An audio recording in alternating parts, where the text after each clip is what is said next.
Hey everyone, welcome again to the 30-day Speaker Summit. We have a wonderful guest, Dat Lee, all the way in Vancouver, British Columbia. Dat Lee is an entrepreneur and investor. He has invested and started multi-seven-figure businesses. Dat Lee has a passion of sharing all of his insights and teaching you exactly how he got to be at the level of success he's at today. Dad has a YouTube channel, focuses on his experience, his development, and as well, he connects with other entrepreneurs that share their story. If you are all about learning personal development and entrepreneurship, then you definitely need to check out Dat Lee's YouTube channel, which is at Dat Lee 888. So, with that being said, Dat Lee has also been a personal mentor of mine, and he's someone who I've always looked up to just because of his drive and his ambition, and he's created a lot of success. So, Dat Lee, welcome to the summit. Thank you for having me. What an intro. Awesome. So, I'm excited to be here. Excited to yeah. awesome. Well, welcome again. So in this topic specifically, Dat, and the category that I want to pick your mind on is this idea of networking. So a lot of people, have trouble extroverting and just connecting to a stranger or going up to someone without looking needy or too aggressive. And I know you've actually created a YouTube video specifically on this, and I definitely want to kind of pick your brain and kind of see where you see a lot of people go wrong with this. So with that being said, what are your basic tips with being a great networker and connecting with others? I think one of the biggest things when you're wanting just to connect with people is you have to be authentic about it. And what I mean by that is you can't just go into any situation trying to be the person that just trying to extract everything you can from somebody. It's all about like having a really good exchange in terms of just both parties having an exchange factor. And a lot of people think that just because you're a novice or you're new to something that you're kind of behind or you have nothing to share. Because sometimes when on the flip side, people are very successful, they want to help other people, they want to give back, and they also want to have that type of exchange. Because when you get to a certain level, uh, giving back is a huge thing. So when it comes to networking, it's always about look like be completely transparent. If you're new, say you're new. I know a lot of people try to fake it till they make it, but in a network setting, people will know real quick if you actually know what you're talking about, because obviously in any industry, there's specific jargons and it's really quickly discovered if you actually don't know what you're talking about. So number one, just be completely transparent.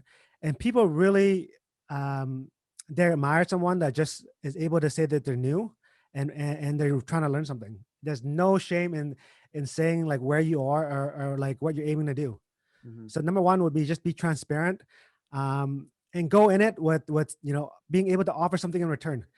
And it doesn't have to be anything like substantial, like money or anything major. Like if you just give appreciation, sometimes that's just enough. But don't just go in trying to get the most and get the least as an exchange. Mhm. That's awesome. That's awesome. And when you talk about this idea of value, what do you mean exactly by that? By offering value from your end? So like value can be anything, anything in terms of like what you're able to bring to the table. It could be a story, it could be your opinion, it could be something that makes someone think, something that that they didn't know about something else. So like value does not just has to be like the exchange of money. It could be the exchange of ideas. It could be the exchange of support or whatnot. So it Mhm. really depends on the situation, but just being able to give something. Mhm. I love So that. like I'll give you an example. So a lot of people when they try to connect with someone on LinkedIn, for example, they say, "Hey, look, I do da da da da da da, all this, and I think my business could help you." Da da da, da, right? Like all of a sudden, just trying to sell, sell, sell without being able to like just ask them, "Hey, like I'm looking to offer this type of program, and I see that you're someone that's really successful in this field. I would love to buy you a coffee or buy you lunch and just like pick your brain and just have that time together." Mhm. And that's a lot more engaging for someone that receives it like through a text instead of just being like splat on, right? Because honestly, there's so many things going on these days, and people are getting bombarded by email, by messages from every all parties. So Mhm. it's just being really like elegant with how you approach it. Mhm. Yeah, for sure. No, that's massive. Well, even putting this event together, obviously an aspect of networking or meeting people who I've never known before, and there has to be a value proposition, or you need to have things together, to actually get people's attention. So I totally agree with that. And for the introverts. So say for people that are not naturally extroverted, like I don't know if you would consider yourself an extrovert, but for the people that are naturally introvert, do you have any tips for them to just really get out of their bubble and really connect with others? Because I feel like there's almost like that fear sometimes, because this whole event is on speaking with confidence, right, and not being Right. judged. And what tips and advice would you kind of give to that natural introvert that wants to go meet those new people, that want to get out of their comfort zone, but kind of like has that fear in that voice that kind of holds them back? I think the first thing I would tell them is, first of all, everyone feels the exact same way you do. It doesn't matter if it's like someone who looks like they're just like the most outgoing person in the room. Everyone feels that exact same way. It's just the person who seems extroverted, they just go out and actually engage. Mm-hmm. So I think like me growing up, I came from a very conservative Vietnamese background, and I grew up as English being my second language. And I like when I was just growing up, I was super shy because I didn't want to say the wrong thing. That's the biggest thing. Like you're not gonna say anything wrong if you're respectful and you're just transparent with people. Like no one's gonna be offended. So just know that as long as you're respectful of people and you just engage with manners and with integrity and ethics, like just go and do the action. My first tip though would just be when you see someone right away, just say hey and shake their hand, Mm-hmm. because that gives you time not to think about not to do it. Because that is the biggest thing that holds people back. It's like, should I go over there and talk to this person? Should I go over there and talk to that girl? And the more time you have to think about it, the more scenarios that your brain uh like processes to tell you not to. Honestly, that would be like the easiest tip for you guys. Within 4 seconds or like within 5 seconds of seeing someone, shake out their hand, because no one has ever not shook in my hand if I just stuck it out there. That's awesome. That's awesome. Cool, man. Well, man, that's some great advice, because I've obviously met a lot of people, and you've trained, I would say, hundreds of reps and on confidence and communication. It's a common theme with a lot of people, where they're scared to really get out of their comfort zone. And from what I've understood, that it's turning off that block in your head, and just going and doing it. So that's awesome. One Um, one other one other thing I want to add is like no matter where you are in your life, in your career, you have something to provide somebody. Or mm, like don't just think of yourself as someone that's below other people. mhm, Like if you're trying to engage with someone who's more successful or someone who is more knowledgeable than you in some type of field, you're not below anybody. And I think when people can understand that concept, then they're able to share more. Is they get caught up thinking that, hey, this person is way further than I am, so therefore I can't give them any value, and that's simply not the case. mm, yeah, I love that. I love that. And I know you talked about this in your YouTube video as well on this topic. What are some great places that someone, because there's a lot of busy professionals, and they have a lot of, they're juggling so many things at the exact same time in a single day, and they're so exhausted with networking, and they don't want to waste their time. Like they know it's important. Where do you recommend are some great places to go and network and kind of meet like-minded people? Because there's a bunch of people who are not like-minded, and you end up just wasting your time with that. I think like professional workshops, conferences, different industry events, and even like playing sports is a big one for me. Like in my own life, I play sports with like a lot of different entrepreneurs, and just through time and just through like just having a personal relationship with them, it has transpired into like a professional relationship as well. And you want to also be like conscious about it as well. It's like, where do you want to be, right, in your career or in your life, and what type of events would those people tend to go to, right? And then therefore, if you go to these type of events, you're eliminating the chance of meeting people who won't spend the money to actually go do these things and develop themselves. That's huge. That's huge. So sports, I definitely need to go do more of that. I think with COVID, kind of put a lot of things on hold. 100%. But that's one of the most for me, one of the most funnest places to network. Because just think about like all entrepreneurs, all professionals, they're all human. Like most people want to be active and want to engage with others, right? And playing sports, there's an element of, individuality, but there's also an element of working together and also competition. Having a healthy competition and the spirit of competition really goes a long way. That's huge. Wow. Yeah, it's so funny. I think a lot of people complicate this idea. And I was interviewing Chase, one of the other interviews, and he was just saying like, or sorry, this was Patrick, and he was saying, um, you can just meet anyone everywhere, like on your way to work, on your drive, ordering coffee, like you can just do it everywhere. And I think people overcomplicate this idea on your while you're living your life. You just have to force yourself to go out and extrovert and go out and meet those new people. And it's like even just going to that sports arena or even just getting out and getting into your car, it's such a hassle. But when you go and do it, it's like, there's a great experience because of it. And I think that's what you're almost getting at too, which is just getting out of your natural habitat, because a lot of people can be workaholics.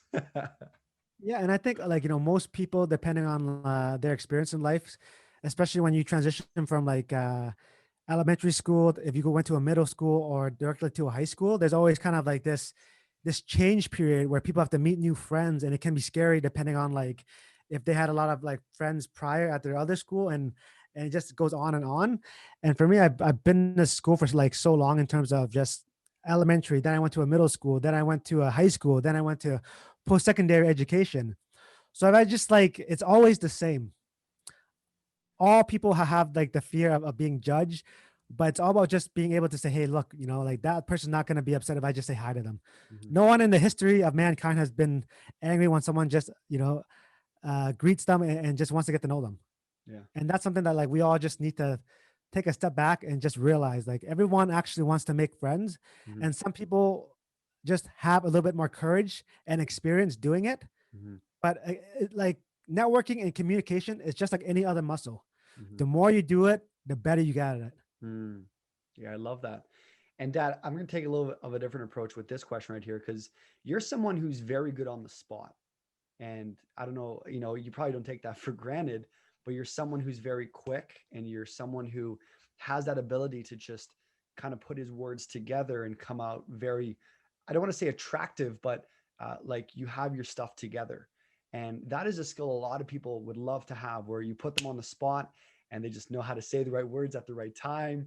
And they know how to, again, be attractive and be able to explain their message and connect with others. Now, for a lot of people who maybe don't have that naturally, are there any things that you would kind of recommend for people, whether it's books to read, whether it's I don't know, different experiences to go out? Because just even interviewing you right now, man, I appreciate your responses. It's just, this isn't scripted, right? But it sometimes it can feel like it's scripted. 100%. I think most people, like, if they want to get good at speaking, there's no other thing than actually the act of doing it. Like you can read a book, but the only difference when you read a book and you interact in real life is there's that real life experience and the feel time. And Hmm. you can't get that unless you just go out and do it. Hmm. And if you think about like any other profession, like comics or actors or any other like professional that they have to go up, they've trained for so long. And I think if you're just completely new to public speaking, it's okay to suck. Like just know that it's okay to really like at the beginning of your stages, if you suck, it's a-okay. Because I think what happens is people put too much pressure to be exactly someone who is well versed and that's been trained for years. Hmm. And also it's fun to be able to like look back, a year, 2 years, and look back and say, wow, I've grown a lot. Hmm. And that's where like a lot of your value and also like a lot of your feeling of accomplishment will come from. Hmm. It's not going to be coming from, oh, like, yesterday I suck at speaking, now today I'm like just amazing. It doesn't work like that. It's like, man, yesterday I was really bad, today I'm a little less bad, and tomorrow I'm hopefully a little bit better than that. And the more you do it and go through it, and the more that you're able to go out there and do it, it's just going to happen for you. It's just going to be better. Like reading books, it's great because it gives you the like the framework, and also gives you like other people's experiences of what they've seen, so you can also have like more information to actually use as you're going out. But there's nothing that will make you better than just going out and doing it. Hmm. Yeah, just simple like Nike, just do it. That's You awesome. have to, because like there's no other way to do it. Like reading books is great because it just gives you a framework that you can use. And Hmm. also books can give you like canned responses or just something to go towards, right? Yeah. That you can put in your back pocket. Mm. Because usually people when they have conversations, they'll talk about something they read or something they've seen in a movie or whatnot, right? And if you have something that's interesting that you just put in your back pocket, it's like, oh yeah, that's great. Hey, have you ever like read this book? I really enjoyed when they said this, this, and this. And Mm. now you've provided some value, right? Because they might have never heard about that book or that concept, but you brought it to the table. Love that. Connecting it from the beginning, right? It's like having Hmm. this like the belt of all these different tools. It's also funny because you're also an investor, Dat, meaning that people are basically almost cold calling you. Obviously not cold calling, but there's some type of pitch aspect, and they want to network with you, and they want to potentially get Dat to invest into whatever they're doing. And for all the I don't know, the friends that want to network with high level players like you. To kind of go back to this, what are turnoffs when people approach you about a business venture or somewhere where they want to get your attention? What are some turnoffs, and what are some good signs when you actually do make the investment in some people? Again, like I like to be approached slowly. Sometimes when someone wants to move in too quick, that's kind of a turn off in a way, right? Because like I don't know you potentially, like I don't know your background. It takes time. It takes time for me to and most people to develop a relationship and a connection. Because at the end of the day, I want to know if you're a person of your word, if you're a person of integrity, and you're a person who's consistent, Mm. right? But if you're just throwing hail marys all the time just to get my attention, but when I call you back and you don't answer, or you don't actually able to follow through with the things that you're trying to like tell me you can, that's the biggest one. Like I have a lot of people pitching me all these random ideas, but when I ask for a few emails back with confirmations, they can't send it. Yeah, that must be a big turnoff. Just like actually someone being consistent. And I think that's why a lot of people are not actually successful just in business ventures or just in life in general, right? Like It's one thing I'll tell you guys is showing like up. when I was in I think I was in middle school or high school, and they were giving out this little key and this little keychain in the shape of a key, and the keychain said, you know, consistency is the key to success, and there's nothing more true than that, because it's just like anything else. Over time, if you're consistent, you'll get exactly where you want to go. Mm, mm. And I think that rubs off when you're networking with others. Like even to keep it on the topic, like someone like yourself that I'm sure that you've met a lot of people in your life. You can just read people off the bat. It's almost like you have that sixth sense where you just like, within a couple seconds, within a couple words, it's like you can kind of just. I mean, I've done door to door, so I've knocked on like 100,000 doors, and I can almost Mhm. categorize everyone now. I'm just like, yeah, sale, not a sale, interest, not interest, decision maker, not a decision maker, right? And it's funny, and I think when you talk about consistency, it's like when you are that consistent human being, when you're showing up, when you got a lot of things going, things just naturally work out. So when you actually show up at that networking event, or when you connect with that individual just randomly, you're on point. You're there, just like this interview, Dat. Like Mhm. you are, I'm sure you had a bunch of different things you were doing today. So when you're here, there's no script, there's no preparation. You're just living life. You're just living, Dat's life. And when you have that, now I just believe, I think what I'm trying to get is networking becomes so much easier because you're living your life and you're consistent with all your words. You're in ethics at all times, if that makes sense. 100%. And it's easier to be consistent because you never have to backtrack. Mm. And what I mean by that is if you're just honest with people and you tell them exactly where you are, what you're trying to achieve and whatnot, people like they will only respect someone who's trying, right? But if you're just trying to make things up to sound better, you're kind of like, lying a bit or exaggerating, then it's definitely a turnoff, right? And that's not being consistent. Mm. Especially with networking, like 100% when networking, that would just turn off someone instantly. because Like they can tell, like, like the more successful someone is, the better bullshit detector they have. instant, eh? It's just instant. Well, I remember calling you, right, and it's that It's just having that, like, that transparent conversation. It's, and Dad, I've done this, like, because I've invited a bunch of people out here, and it's, I find a lot of people, it's just like, does this guy have his stuff together? Is he there? 100%. Right? Is he going to waste my time? And that's a form of networking, and it's being on point. And it's like, if I ask you a question, are you fumbling on your words, or do you actually know your stuff? And Exactly. I think that goes with everything in life. If you don't have this, like, it's really hard. And I think in business in general, just as a professional, or whatever, you got to have your stuff together.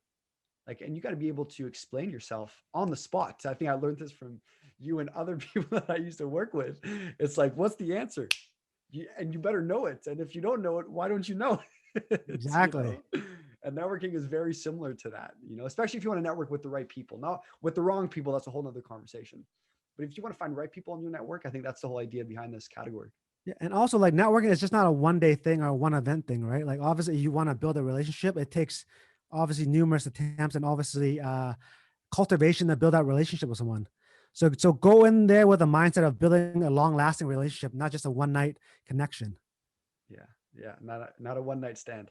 Yeah, exactly. It's one of those things that if you really want to build a powerful network, these people are gonna be like in and out of your lives for a long time. But every single time, going forward, when you speak to them, they already have that trust in you, and they will always vouch for you because you've been so consistent over time. Mm-hmm. Mm-hmm. As we're kind of getting to the end of this interview, I have a great question, because you're really good at this. It's that aspect of having, like, communication is like ping pong, right? It's like bang, bang, bang, bang.